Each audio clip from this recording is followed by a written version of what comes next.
Welcome back. Car dealerships are asking President Biden to pump the brakes on electric vehicles. A group of nearly 4,000 auto dealers have sent a letter to the president urging his administration to slow proposed regulations that would require 2/3 of new vehicles sold in the U.S. be electric by 2032. The group known as EV Voice of the Customer claiming this mandate is unrealistic given the waning demand for these vehicles. Dealers who have signed on to the letter say many customers are not ready to switch to electric vehicles for many reasons. Tom and Veronica Maoli are car dealership owners who signed onto that letter. They happen to be father and daughter, but they do own two separate car dealerships. So thank you both for coming on. A family affair here, but really it extends beyond that, Tom. And I'll start with you because this isn't you and your daughter and maybe a couple people that own dealerships down the street. You're talking about 4,000. Talk to me about why and why so many chose to get involved in this letter to the president about this mandate. Well, great to see you. But yes, listen, 4,000 was a week ago. We're way over that now. We're probably 6,000. It continues to grow. And the reason is because, and it's across the board. It's not just one manufacturer. It's Ford, General Motors, Chrysler, Lexus, BMW, Mercedes, Kia. It's all across the board. And the reason it's growing is because these cars are not selling. The consumer's not buying them. They're coming in the showrooms. They don't even want to test drive them. They have range anxiety. They're worried about where they're going to charge them. They're 30% higher in cost for the consumer to buy them today versus a gas vehicle. And, you know, they're just backing up on the vehicle on the dealership lots. We have a 12-month supply of electric vehicles at our dealerships, and we can't sell them.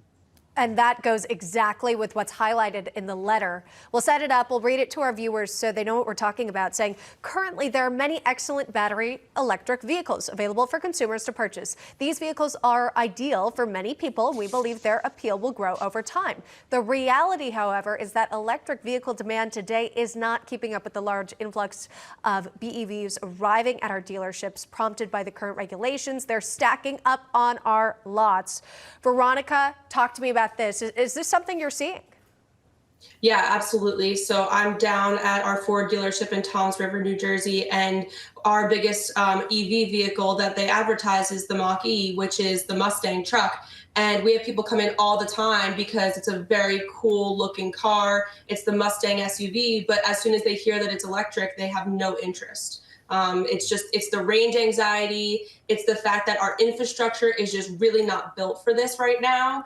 And there was an experiment that was done actually with a Rivian truck that a woman went to 30 different charging locations, and 40% of those locations, she was not able to pay. She was not able to charge her car properly because it wasn't compatible, whatever it may have been. But could you imagine going to 30 car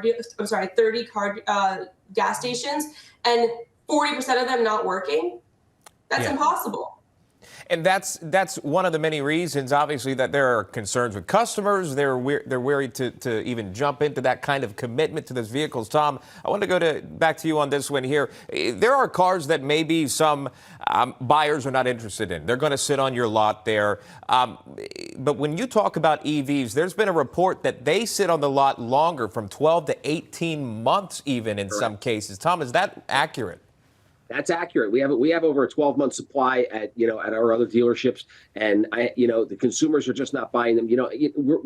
Look, just in the Northeast right now, when you look at the cold cycle that's going on, it drops the life of the battery probably by 25%. These cars have a very short range, and I would not want my daughter on the road with these cars having to pull up to a rest stop on the New Jersey Turnpike and having to charge when there's somebody in front of them and they have to wait 20 minutes for them to charge, and then it's another half hour for her to charge. We're talking about an hour to get your vehicle back on the road. It's unrealistic, and the infrastructure can't handle it. Yeah. That's even if there's a charger available or that works.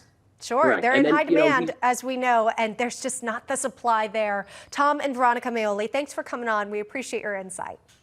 Thank you. Well, Saturday Night Live having a new episode